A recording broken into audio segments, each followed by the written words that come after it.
After collision, मेरे को ऐसा लिखना है, change in momentum of A after collision, मतलब टकराने के बाद change in momentum of A कितना हुआ। देखो फाइनली इसका मोमेंटम हो गया m1 v1, इसके मास को मैं m1 मान लेता हूं, ये m1 है, ये m2 है, ठीक है, m1 v1, और शुरू में कितना था m1 u1, m1 u1 momentum का फार्मूला याद रखना, m into v होता है। तो टकराने के बाद कितना, अच्छा मेरे को बताना है चेंज इन मोमेंटम, तो चेंज इन मोमेंटम हमेशा फाइनल माइनस इनिशियल बताते हैं अपन, तो final m1 v1 initial m1 u1, ठीक है। वैसे मेरे को बताना है change in momentum of b after collision, तो ये मैं लिखूंगा m2 v2 minus m2 u2, तो final momentum minus initial momentum, ठीक है। अच्छा rate of change of momentum of A बताना है मेरे को, मतलब इसको पकड़ के मेरे को बताना है rate of change of momentum. तो जब भी मैं बताया हूं रेट लिखना हो तो अपन लोग क्या करते हैं, t से डिवाइड कर देते हैं, तो rate of change of momentum हो जाएगा, ये लिखा हुआ है मेरे पास m1 v1 minus m1 u1 upon t। Similarly rate of change of momentum of b कितना हो जाएगा, ये हो जाएगा मेरा m2 v2 minus m2 u2 upon t, ठीक है। अच्छा rate of change of momentum ही अपना क्या होता है, ये फोर्स होता है कि नहीं होता है, तो ये हो जाएगा rate of change of momentum of A हो जाएगा, क्यों चेंज होगा, क्योंकि बी इस पे फोर्स लगाया, मतलब ये मेरा बन जाएगा एफ बी ए, वैसे ये बन जाएगा एफ ए बी। मैं यहाँ पे दिमाग लगाना, शुरू से रिपीट कर रहा हूँ, देखो दो बॉडीज के बीच में कोलिजन हो रहा है, दोनों पहले u1 और u2 की स्पीड से चल रहे थे, इसने आगे इसको टक्कर मारा, टक्कर मारते समय दोनों एक दूसरे पे इक्वल एंड अपोजिट फोर्स लगाएंगे, ये इस पे एफ ए बी लगा रहा है, ये इस पे एफ बी ए लगा रहा है, ठीक है। तो इन दोनों फोर्स की वजह से लगने के बाद आगे चल के टकराने के बाद इन दोनों की वेलोसिटी चेंज हो गई v1 और v2। अब मैं यहाँ पे लिखा हूँ change in momentum of A after collision, तो ए का मोमेंटम कितना बदला, तो टकराने के पहले कितना था m1 u1, टकराने के बाद कितना हो गया m1 v1, तो कितना बदला फाइनल माइनस इनिशियल, तो m1 v1 minus m1 u1। अब मेरे को बताना है कि rate of change of momentum कितना है, तो this term divided by t कर दूंगा, t क्या है उतना देर जितने देर ये दोनों कांटेक्ट में रहे, जो कि बहुत छोटा सा टाइम होगा, फिर भी टाइम तो लिखना पड़ेगा। वैसे rate of change of momentum of b लिखना है मेरे को, तो m2 v2 minus m2 u2 upon t। अब अपने को मालूम है न्यूटन के थर्ड लॉ से कि ये दोनों इक्वल एंड अपोजिट फोर्स है, मतलब F A B is equal to minus F B A। समझ में आया, देखो दोनों इक्वल है और माइनस साइन ये बता रहा है कि एक अपोजिट है, इक्वल एंड अपोजिट फोर्स होंगे, इक्वल एंड अपोजिट रिएक्शन लगता है, ठीक है।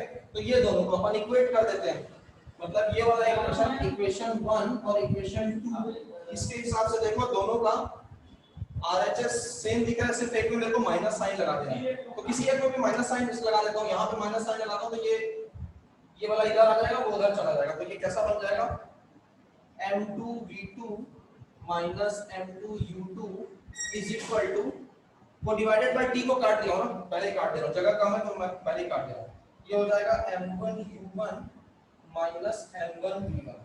अब दोनों को रीअरेंज करो, ये v1 वाले टर्म को इधर ले आओ, u2 वाले टर्म को उधर ले आओ, तो फाइनल अपना इक्वेशन आ जाता है m1 u1 plus m2 u2 is equal to m1 v1 plus m2 v2।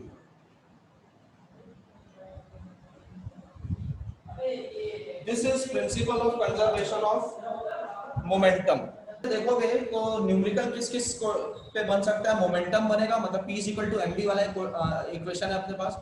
दूसरा अपने पास एक इक्वेशन आता है, ये rate of change of momentum वाला आता है, इस पे न्यूमेरिकल बनता है कई बार। फिर मेरे पास आया एक F is equal to ma वाला इक्वेशन आया, force is equal to mass into acceleration, और ये एक इक्वेशन दिख रहा है मेरे को। तो न्यूमेरिकल इन चार चीजों से बन सकता है। इस चैप्टर में थ्योरी में पूछने लायक बहुत कुछ है, जैसे थर्ड लॉ का एप्लीकेशन, सेकंड लॉ का एप्लीकेशन, फर्स्ट लॉ का एप्लीकेशन, ये सब चीजें तुम लोग से बननी चाहिए। ठीक है, फर्स्ट लॉ मतलब इनर्शिया की बात हो रही है वहाँ पे, तो इनर्शिया का एप्लीकेशन बताओगे, 3 टाइप होते हैं इनर्शिया के, ये सब बताओगे। सेकंड लॉ मतलब rate of change of momentum पढ़ रहे हैं अपन लोग, तो यहाँ पे तुम लोग ये चीजें बता सकते हो कि जैसे अपन लोग हाई जंप करते हैं तो नीचे रेत क्यों बिछाते हैं या गद्दा क्यों बिछाते हैं, या जब हम लोग ऐसे बॉल को कैच पकड़ते हैं तो हाथ को पीछे क्यों खींचते हैं, ऐसे क्यों नहीं पकड़ लेते, हाथ पीछे खींचते हैं ना तो अपन फोर्स को कम कर देते हैं। अब असल में क्या करते हैं अपन लोग, टाइम को बढ़ा देते हैं। तो देखो इस फॉर्मूले के हिसाब से देखो, फोर्स और टाइम इनवर्सली प्रोपोर्शनल है, तो अगर टाइम ज्यादा तो फोर्स कम। ठीक है, देखो F is inversely proportional to T, तो जब मैं हाथ को ऐसे पीछे खींचता हूँ तो मैं टाइम ऑफ कांटेक्ट थोड़ा सा बढ़ाता हूँ, तो उसके कारण मेरे को हाथ में चोट कम लगेगी। टेनिस बॉल तो चलो अपन ऐसे ही पकड़ सकते हैं, लेकिन ड्यूस बॉल, कॉर्क बॉल रहेगी तो बहुत जोर से लगती है अगर ऐसे ही पकड़ लोगे, तो इसलिए अपन लोग इसको पीछे खींचते हैं। ठीक है, इसके अलावा सीट बेल्ट लगाते हैं हम लोग, कार में और बड़ी गाड़ियों में सीट बेल्ट लगा होता है। तो इससे फायदा क्या होता है, जब एक्सीडेंट होता है तो अपन लोग बहुत जोर से ऐसे सामने टकराएंगे जिसके कारण चोट ज्यादा लग सकती है। सीट बेल्ट लगाने से क्या होता है, वो टकराने का टाइम बढ़ जाता है। मतलब मैं जब तक आके टकराऊंगा, सीट बेल्ट मेरे को रोक के रखेगा तो मैं धीरे से आके टकराऊंगा।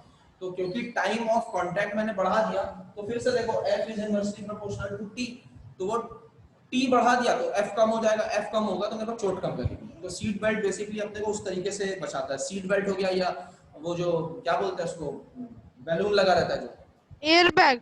हाँ एयर बैग जो लगा रहता है, सॉरी बैलून नहीं है, एयर बैग जो लगा रहता है, ये सब का काम बेसिकली वही है, उस टाइम ऑफ कांटेक्ट को बढ़ा के अपने को चोट कम करवाना। तो ये तुम्हारा एप्लीकेशन ऑफ सेकंड लॉ है ये सब।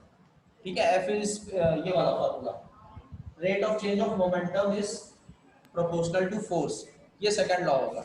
इस पे बेस्ड न्यूमेरिकल बनना चाहिए। देखो जितना मेरे को याद आ रहा है इस चैप्टर में यही थोड़ा सा लंबा फॉर्मूला है जिसको थोड़ा सा याद रखना पड़ सकता है, बाकी तो तीनों जो फॉर्मूले में बोला, कम से कम 2 तो बड़े छोटे छोटे फॉर्मूले हैं। कौन कौन से, एक मिनट में सर आप रिकॉर्डिंग क्यों चालू रखे हो सर?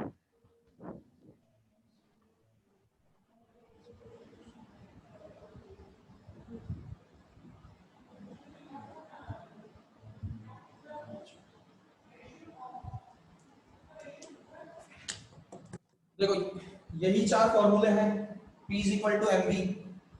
ठीक है, ये तो बड़ा सिंपल आसान सा फॉर्मूला, अभी तक तो याद हो जाना चाहिए। उसके बाद अपना ये है rate of change of momentum is proportional to force applied, ये अपना सेकंड लॉ भी है। तो ये P2 माइनस P1 को मैं mv माइनस mu कर लेता हूँ। वहीं से अपन लोग डिराइव किए कि F is equal to ma होता है। ठीक है, यहाँ से उसका यूनिट बताया, वैसे इसका भी यूनिट मालूम होना चाहिए तुम लोगों को, इसका यूनिट न्यूटन। देखो क्वेश्चन बोल रहा है ऐसा एक ट्रैक है 120 किलोमीटर का। ठीक है, इसमें शुरू का ये 30 किलोमीटर जो है ये चला, मतलब यहां तक होगा 30 किलोमीटर मान लेते हैं, ये 30 है, तो ये चला 30 किलोमीटर पर आवर की स्पीड से। तो बाकी का बचा हुआ ये कितनी स्पीड से चलेगा उसको मैं x किलोमीटर पर आवर मान लेता हूँ। ये बाकी का जो है, मतलब बाकी का 90 किलोमीटर कितनी स्पीड से चलेगा, कि इसका एवरेज जो स्पीड है, मतलब v एवरेज 60 आ जाए। ये बताना है अपने को कि 30 की स्पीड से शुरू में 30 किलोमीटर चला, नेक्स्ट 90 वो कितनी की स्पीड से उसको चलना चाहिए कि उसका एवरेज जो वेलोसिटी है वो 60 आ जाए। तो एवरेज का फॉर्मूला पहले बेसिक से शुरू करते हैं। जो एवरेज वेलोसिटी होती है वो क्या होती है, total displacement upon total time.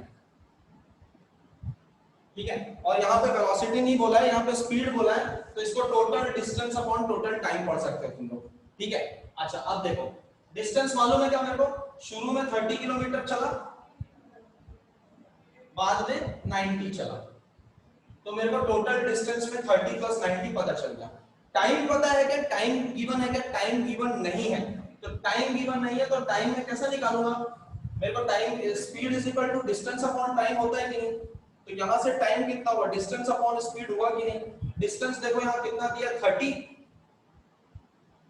Speed कितना दिया 30, तो ये 30 और 30 कट के कितना हो गया, 1 हो गया। ठीक है, अच्छा दूसरा चीज, ये अपन को किलोमीटर में एक टाइम मेरा सेकंड में आया कि आवर में आया, याद रखना ये किलोमीटर पर आवर में दिया, ये भी किलोमीटर में दिया, तो ये मेरा 1 आवर आ गया, तो मैं यहाँ पे लिख दिया 1 आवर प्लस ये वाला स्पीड मेरे को नहीं मालूम है, ये x नहीं मालूम है, तो मैं इसको नहीं कर सकता, तो मैं यहाँ पे ऐसा लिखूंगा 90, क्या लिखना है मेरे को, देखो डिस्टेंस अपॉन स्पीड लिखना है, तो ये बचा हुआ डिस्टेंस 90 है और स्पीड x है, इज इक्वल टू 60 आना चाहिए अपना। ठीक है, इसको सॉल्व करना है अपने को, तो कैसे सॉल्व करेंगे, ये दोनों को मैं क्रॉस मल्टीप्लाई कर देता हूँ, तो ये 90 प्लस 30 ये बन गया मेरा 120 divided by 60 is equal to ये मेरा हो गया 1 प्लस 90 बाय x। ठीक है, ये और ये कट गया, ये हो गया 2, 2 माइनस 1 ये 1 हो गया, इक्वल टू 90 बाय x, तो x कितना हो गया मेरा 90 किलोमीटर पर आवर, आ गया आंसर, x की वैल्यू आएगी 90 किलोमीटर पर आवर।